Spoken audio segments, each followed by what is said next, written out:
Good morning. I am Dr. Soren, and I serve as the faculty sponsor for the Upper Schools Facing History Student Club, which I hope some of you are going to check out during our afternoon session today. Last year, Facing History chose as their national all-book read the memoirs Being Human and Rolling Warrior by disability rights activist Judy Heumann. Judy contracted polio as a child, and from then on was dependent on a wheelchair for mobility. Nothing about her brain, her humor, or her intelligence was impacted, just her body's ability to move her around. But because of her condition, she was denied going to school with her friends and neighbors. She was denied a license to become a teacher. They considered her a fire hazard. And she had to fight and struggle for access to the places many of us take for granted. Now, I have to admit, when I read Judy Heumann's book, not only was I deeply impacted, I was also embarrassed. Embarrassed by how little I knew or had ever been taught about the struggle for disability rights in this country. The National Civil Rights Act was passed before I was born. The American with Disabilities Act was passed when I was in college.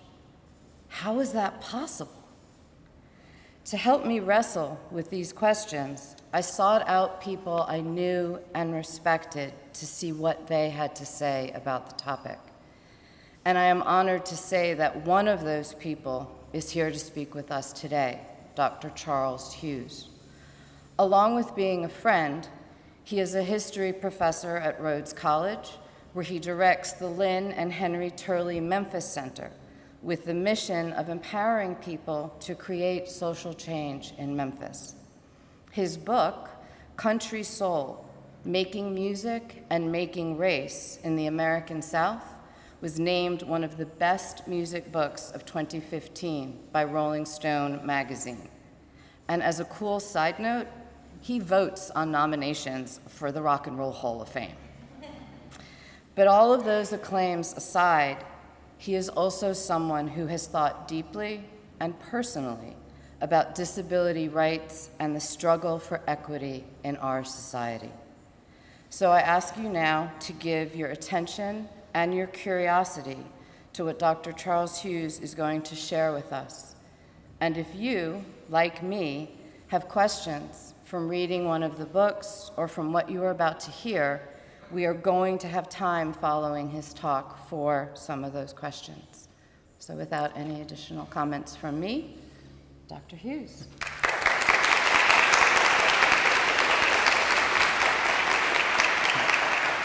Hey. Hey, how's it going? You can hear me? Yes? Good. Happy Friday. I'm glad it's Friday. I assume y'all are too. Thank you so much for inviting me. Thank you to Dr. Soren, my old friend. There's several friends that I have here. Dr. Brandy Brown is another friend, so it's lovely to see some familiar faces and a lot of unfamiliar faces. And I'm really, really honored to be here, in part because I don't speak in a pulpit all that often, so this is pretty wild for me, but also because I get to talk about disability history a little bit and talk about Judy Heumann in particular. And when Dr. Soren told me about what y'all had been doing, both in terms of, doing some of y'all reading Rolling Warrior and just more generally the kind of desire to maybe think a little bit about this.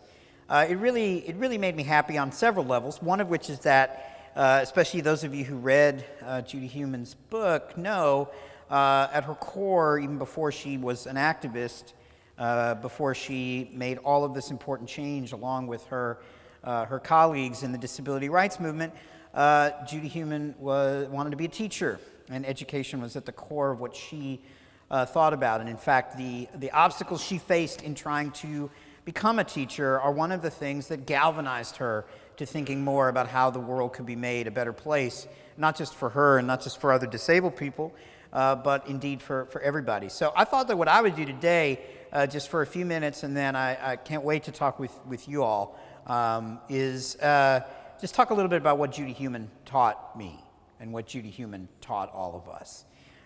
Because I feel like not only is that appropriate for her life, but also now that we live in her memory, that's the best way that I can bring her back a little bit today in a way that I think she would appreciate. So, first of all, of course, just a kind of a brief overview. Again, some of y'all I know are familiar with this, so it's going to be super redundant. You're going to be like, what's going on? I'm sitting here, it's early Friday morning, and I'm hearing stuff I already know, but I promise that it won't be that long. Just as a brief kind of recap, Judy Heumann is certainly not the only person who's important in this story, but I'll probably kind of come back to her just because I know that you're familiar with her story and also because she's amazing. But Judy Heumann was part of what was known as the disability rights movement in the 1970s in particular, and then moving on into the 80s and indeed into beyond then as well. And although disabled people had long built community together, had long resisted the mistreatment of an inaccessible society, had long pushed against even the basic ideas of disabled humanity, the way in which disabled people had to assert that they in fact were fully human and were fully worth and worthy and valuable as much as anybody. It's really in the 1970s that the disability rights movement forms. And it forms out of people like Judy Heumann realizing that the world was an inaccessible place. Now, this is something that, in some ways, because we're, again, living in the aftermath of her work and their work, this is something that we, in some ways, understand kind of implicitly. It's part of our daily lives. The fact that there are ramps outside of buildings. The fact that we have ASL interpreters and classes. The fact that we understand the fact that everything from mental health to mobility impairments are not things that we have to hide away or be ashamed of or secretive about, but that in fact are part of our identity, and that we should be, the world should be made a little bit better for those of us who need those things. All of those things, in a sense, are products of that moment. And indeed, in the 1970s, what Judy Heumann and other disability rights activists said was that it was time for a society that supposedly believed in the equality of everybody and supposedly believed in the full humanity of everyone, not only under the law, but under God or under moral codes or under the ethics of society, whatever their particular moral and value orientation was, that disabled people deserve to be part of that. And so the disability rights movement formed together to insist on that. And the most important moment in that is the 504 sit-ins. Now, this was a period, as you might know, with civil rights history, women's movement, other movements for social change. There were a lot of these kind of grassroots movements where people were coming together in community to insist on a change in a society. And disabled people in this period did that. And it's, I can get into the specifics if anybody's interested, but the 504, you might be like, well, what is that? 504 was part of a federal law. It was Section 504, which was supposed to guarantee guarantee access, guarantee accessible spaces and other things at any building that received federal funding and anything that involved any kind of federal or governmental function. And this was a law that was already in the books, but it wasn't being enforced. Nobody was actually doing it. Nobody was putting in the ramps. Nobody was putting Braille on signs so that folks of low vision or blind folks could enter into spaces. Everything from schools to subways to office buildings, all of these things, they weren't actually doing it. So Judy Heumann and other disabled people were like, you're going to do it. We've given you time. This is the law. And if you don't do it, we're going to demonstrate, quite literally. And so they began a sit-in protest, right? Now, you may have heard of sit-ins in other contexts, right? But sit-ins basically were, hey, we're going to go to the office of the person in charge of this, and if they don't agree to enforce this law, we're just not going to leave. We're going to stay here. And we're going to stay here until you insist that you will do this, or you will have us removed, which will not look good on the camera, right? Especially when you're having police remove a bunch of disabled folks from an office, because a lot of folks, have pity on us and that kind of stuff. So they sat in, and particularly in California, these sit-ins went on for weeks.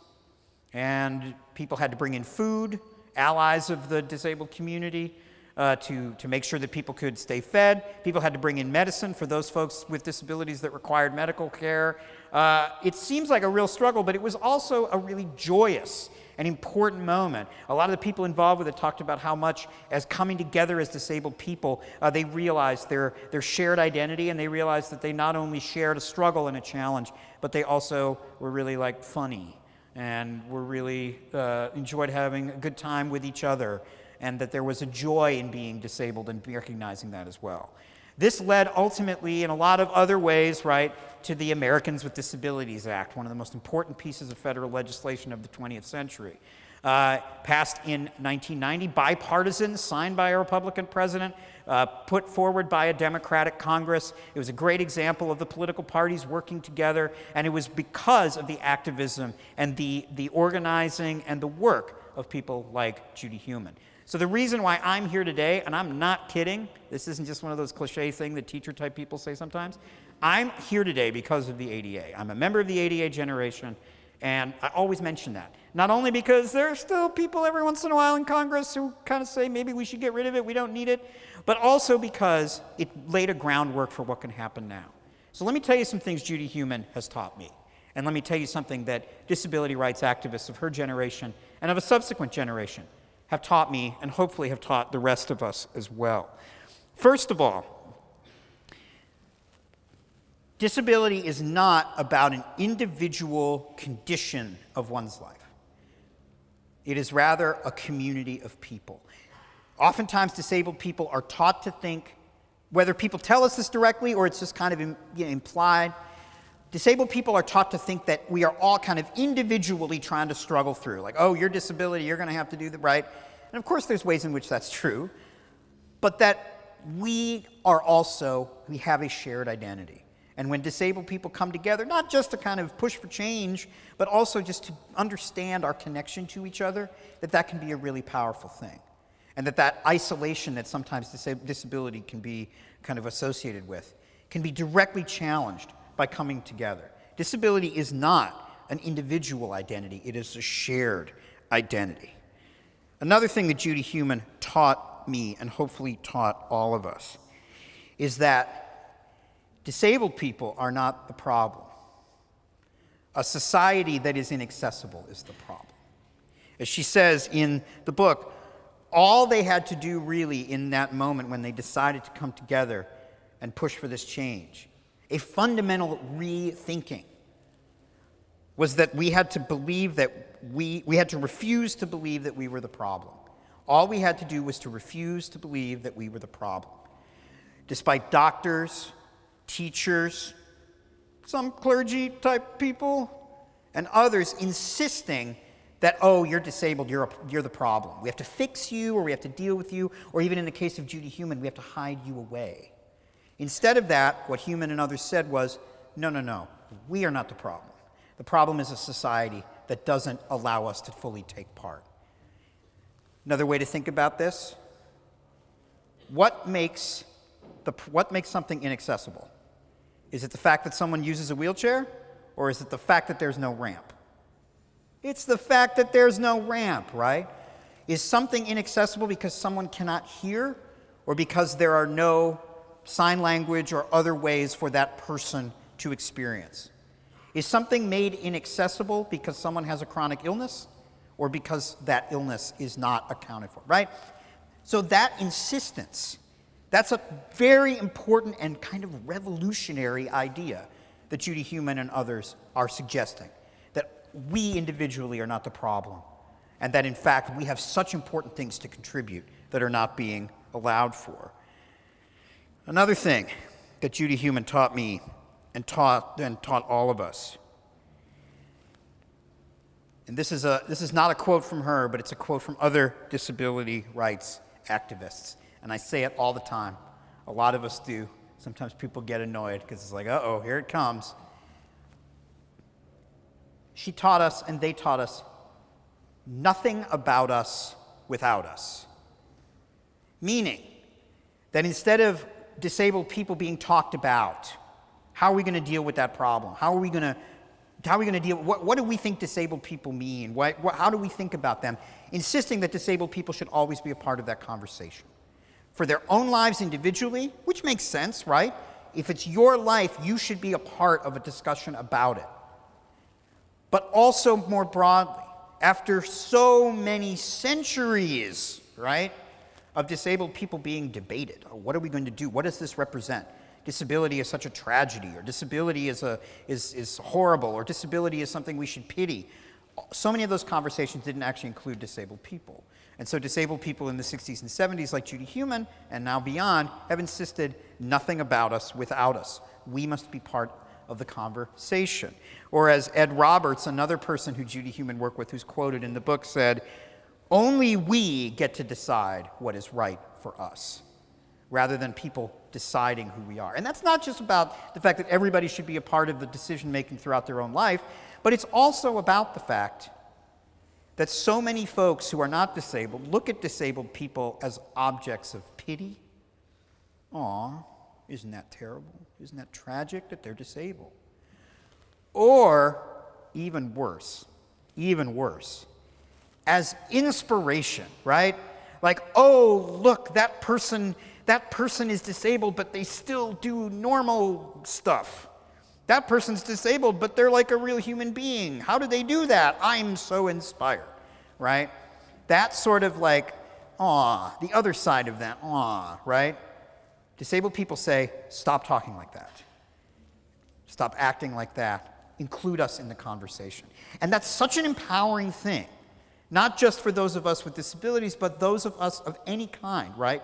To remind ourselves that if people are talking about you, about your life or what you are or who you might be, and they're not including you in that conversation, that's a problem. Judy Heumann taught me that about myself and about all of us. And that leads me to the final thing that Judy Heumann taught me. And this is where it gets really, really deep. So I'm going to sit back down because it gets deep. Accessibility is for everybody. Building an accessible world isn't just about putting a ramp in or having an ASL interpreter, right? Or having access to medical care. Or it's not just about making accommodations. It is about doing that, and anybody who has a disability has to have that disability respected, right? But accessibility is for everybody, because when we build an accessible world, we make room for all of us. When we build an accessible world, we make room for the fact that people's bodies and minds change over time, and that sometimes, whether it's temporarily or permanently, we may ourselves become part of a disability community that we hadn't been before, right? But even if we don't, an accessible world makes everything better for everyone. And this is why in the disability rights movement you see so many other people who are not necessarily disabled or disability people joining in the cause, right?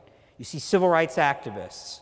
You see folks involved in other kinds of liberation movements. You see folks who are just like working people in like labor unions and stuff, who they join in. And it's not just because that they understand that disabled people are fully human and should be treated as such, but because they understood that when you make a world in which everybody's individual gifts, needs, and identities are respected, and that is everything from literally the architecture of places to how we think about people, that what you do is you create a world in which we can all be who we are.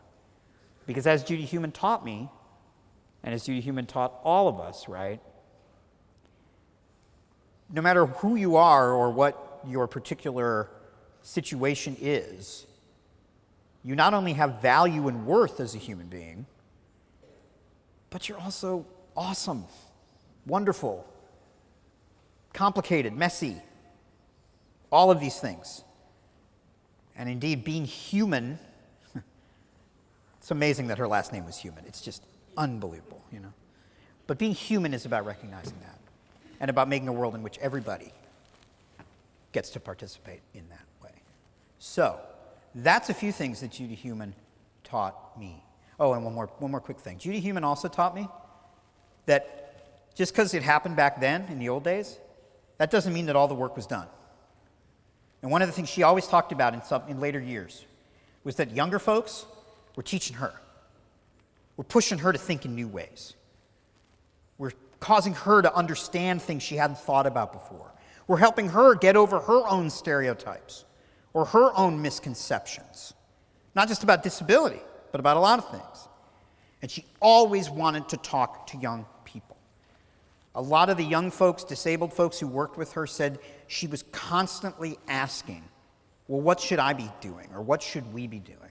And that's important, because look, I used to be a young person. Now I'm not anymore. Now I'm an old person. And sometimes old people like me, we think we know everything. And we think that what we did that was cool is, there's no way you can do something as cool as what we did, right? Oh, yeah, this is fine, but what we did, now that was the good stuff. Judy Heumann taught us, old people, we need to get over that. That the young people will push us in new directions. The young people will teach us. The young people will tell us when we're wrong, but also remind us why we were right. So, in that spirit, now I am an old person who gets to hear from some young people. I understand a few of you maybe have some questions already that were created in advance, which is awesome, but I am happy to talk for a bit of time here about what you're wondering about and what you know, and maybe you'll teach me some things.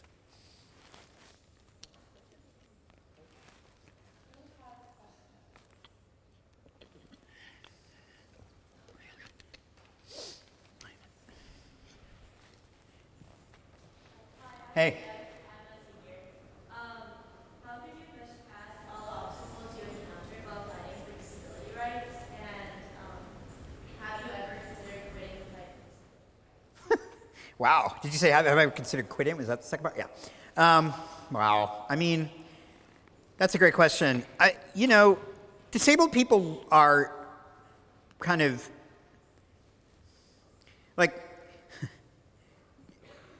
I'm trying to phrase this right because I don't want to get into like an inspiration kind of thing. But disabled people are kind of, our superpower in a sense is that we have to learn to figure out alternative ways through the world, just because that's how it goes. We have to learn no matter what our disability might be or what our situation is, or even if we don't recognize ourselves as necessarily having a disability, but we have something that is kind of disabling, right? We have to figure out how to do that. And so we learn things. And so obstacles, I've faced all the kind of ableism and all of that, every kind of imaginable way that you can think of for somebody who occupies my particular place in the world. And that's not just about like the people being mean or situations where there are obstacles put literally and figuratively in my path, right? Misconceptions, missed opportunities, whatever, because the world is not accessible. And it is not accessible. We have so far to go. Judy would insist that I remind you of that too. But it's also because, again, a lot of times when we talk about disability, we end up kind of falling into one,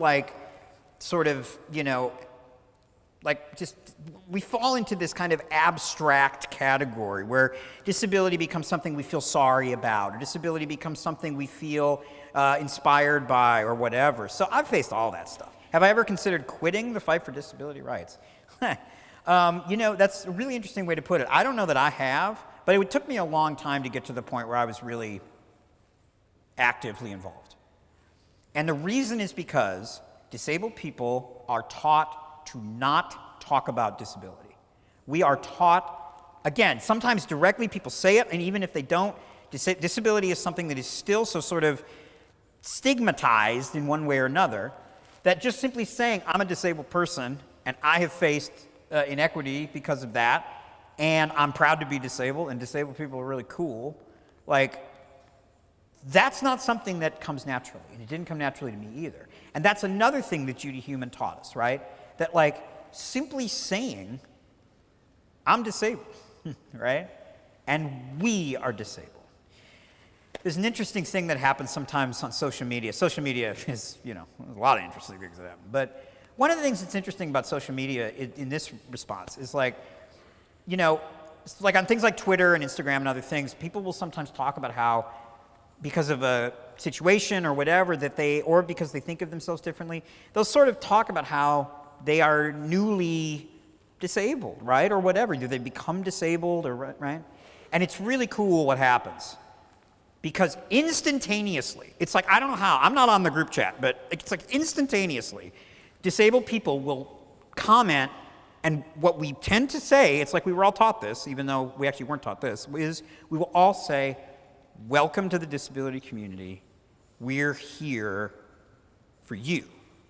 And the reason we do that is not just to be like, there are others out there, but also to remind those folks that despite what they have been taught, the situation they now face, even if it's brand new, especially if it's brand new, is one that we can help support, and that we're not just there as objects of pity or to feel sorry for. An activist named Rebecca Coakley, who was one of Judy Heuman's proteges, she says, she won't say welcome to the disability community, she'll say welcome to the disco. And she doesn't just do that because it's kind of a cute saying, but because like the disability community, the disco, it's like, we have fun too. Welcome to the disco. So, have I ever considered quitting? No. I mean, there's certainly times when I get tired of dealing with ableism because I deal with it every day, but it took me a long time. And took me some really good teachers. People whose names, like, I don't expect you to know, but people like Angela Frederick and Ellen Samuels and other people who, like, specifically taught me. So that's, I guess, how I'd answer that. But it's okay to feel, for those of you who feel like quitting whatever fight you're in at certain points, like, it's okay to have those feelings, right? We all do. Don't feel like you got to be a superhuman, like, who never feels things.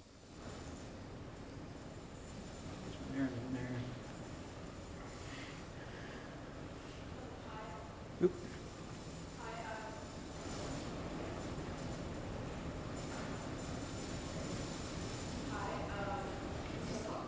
Yeah, and I'll repeat the question so that they can hear. I'm Caroline, I'm a senior, and I was wondering how the ACLU helps people with disabilities now after they denied humans original case.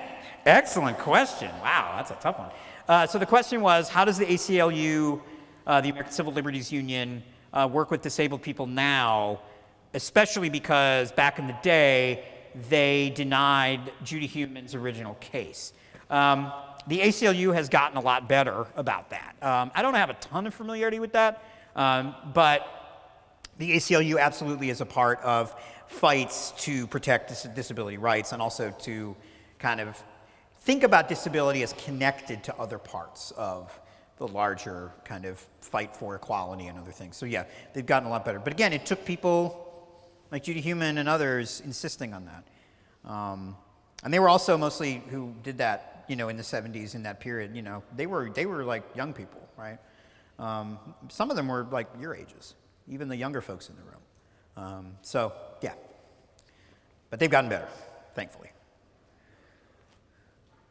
Others. I saw one back. Yeah, I saw one there. The person right here. How would we get involved? That's an excellent question.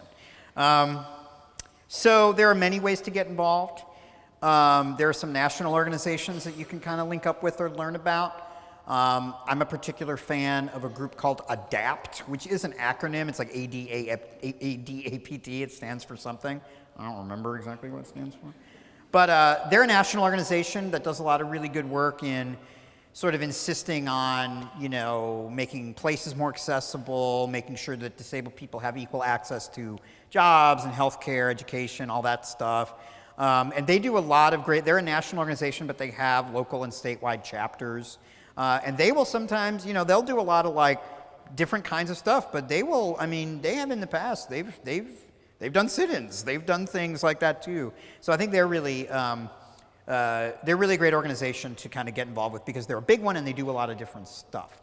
There are also local and statewide organizations and people doing important work. The Centers for Independent Living, which was a network of places that came out of the disability rights movement that were designed to help disabled people live independently, because that's something that disabled people constantly deal with, is this like the difficulty in living independently if you have certain kind of needs, right? So Centers for Independent Living, they're still going, and there's one in Memphis, the Memphis Center for Independent Living. There's a Tennessee statewide one, that kind of thing.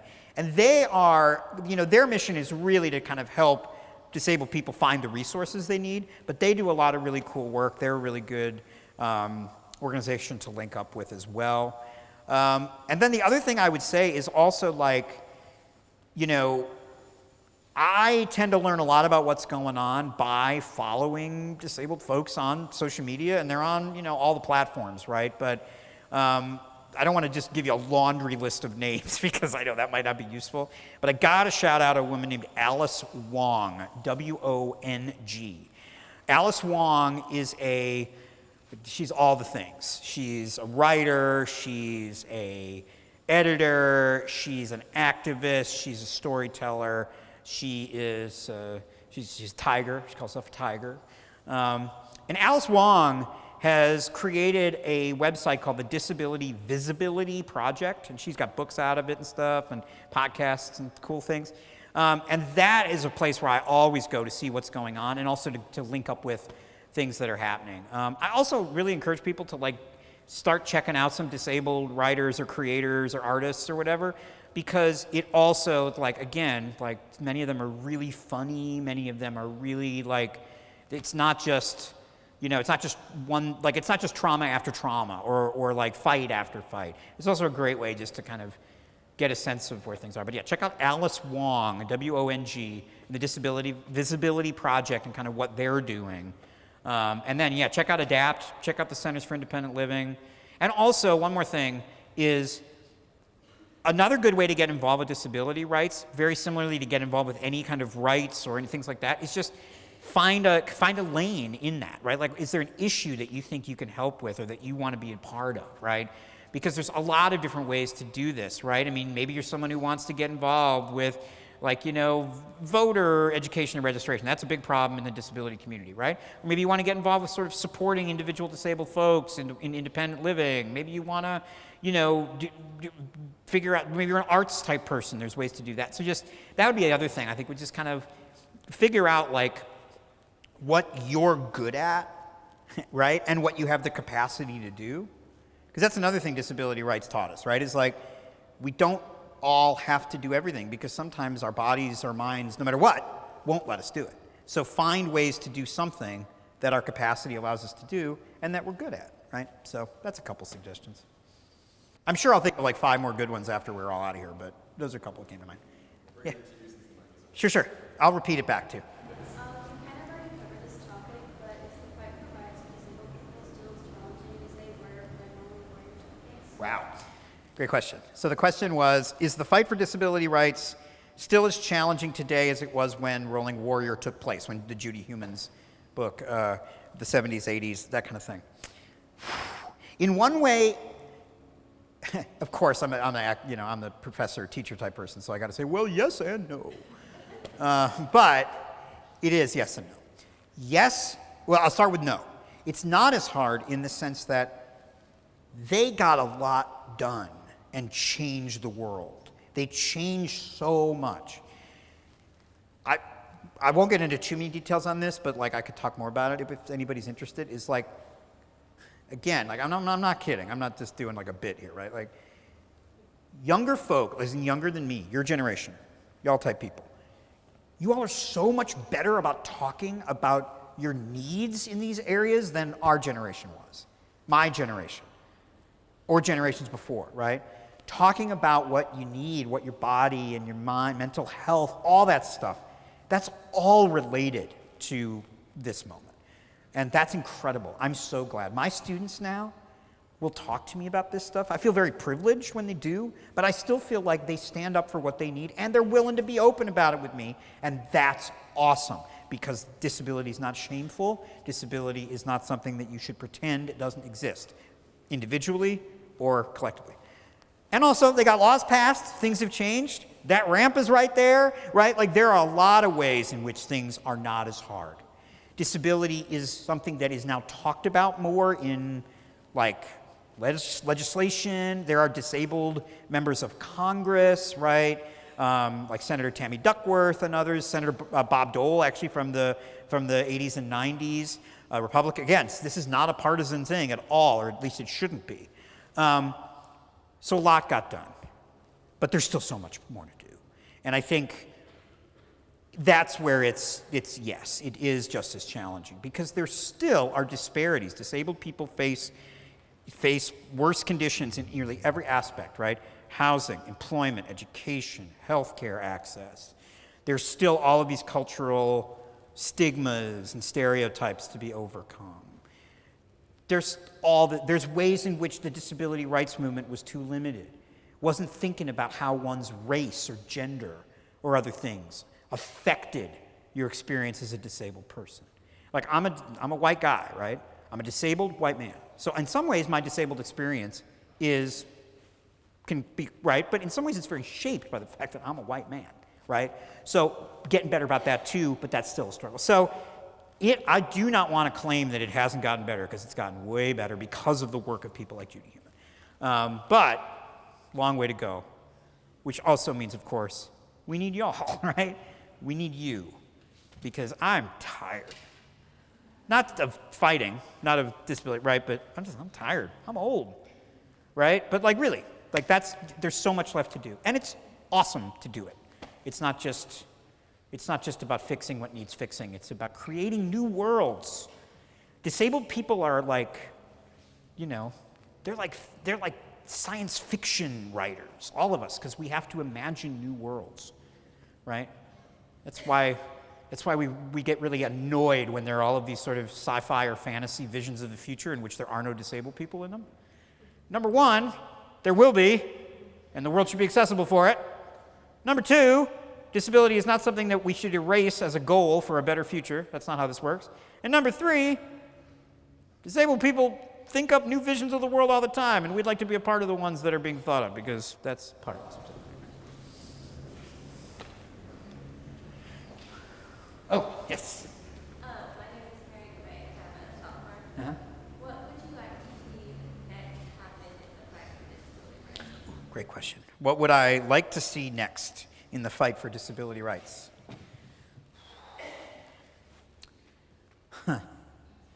I mean, there are specific things, I think, that I can think of. I think there are still a lot of places that aren't accessible in one way or another. And we're 30 years after the ADA, when everything was supposed to be made accessible. 30 years is too long. Like, 5 years was too long. But we're 30 years after it now. Come on, gang. Like, let's get it together. And there is a lot of stuff in terms of, like, disabled folks still have very, very different health care outcomes, which is not about their disability. It's not about their condition. It's about the way the medical system sometimes works. Like, many of us are very reliant on medical care, right? But we also can have bad experiences, so that needs to be worked on. Like, one of my favorite new organizations is called Docs with Disabilities, which is medical professionals who are disabled, kind of building awareness and that. I think the pandemic was a really interesting moment where, unfortunately, a lot of the work that we need to do was revealed in terms of making sure that everyone's needs were taken care of. But I will also say this, because maybe, again, as an old person, I've gotten more like this in recent years. Like, what I really want is, like, I want an accessible world, and I want it now. And I say that not to try to overwhelm you or freak you out or, like, whatever, but just to be like, we can do it, right? It's a matter of vision and a matter of collective energy and strength, right? Y'all are smart, engaged, enthusiastic people. I can feel it coming off you, even on a Friday morning. And so I want that now. And if y'all can make that happen, I'll be there with you. And then I'll be thrilled, Disabled people sometimes talk about Disability Island, which is this idea of when it gets really hard dealing with ableism, or when it's like there's stuff happening in the world or just in your own life that is just like, oh, God, we're still dealing with this. Sometimes disabled folks will talk about wanting an island where all the disabled people will live accessibly, where everybody will be together and we won't have to deal with this anymore. And that's not because we don't want to be a part of this world, right? Hashtag Little Mermaid. We don't, we want to be a part of your world. We also, though, sometimes it's just like, we want to not have to deal with this anymore. So go make an accessible world, whatever that means. And that's all those things individually, but also other things as well. All right, so I know that several of you have questions, but unfortunately, we only scheduled an hour chapel. So we don't actually have time to do it as a collective group, but I am sure when chapel is over, you would like to come up and speak with Dr. Hughes, who will be up here in front. So I want to thank all of you for your attention, but most importantly, I want all of us, please thank Dr. Hughes.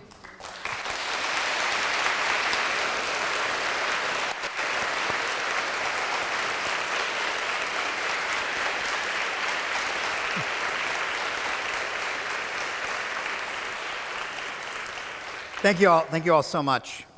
And yes, keep in touch with me. I'm not hard to find. And yeah, I hope to hear from all of you in one way or another soon. And have a great weekend, too. I'm looking forward to it.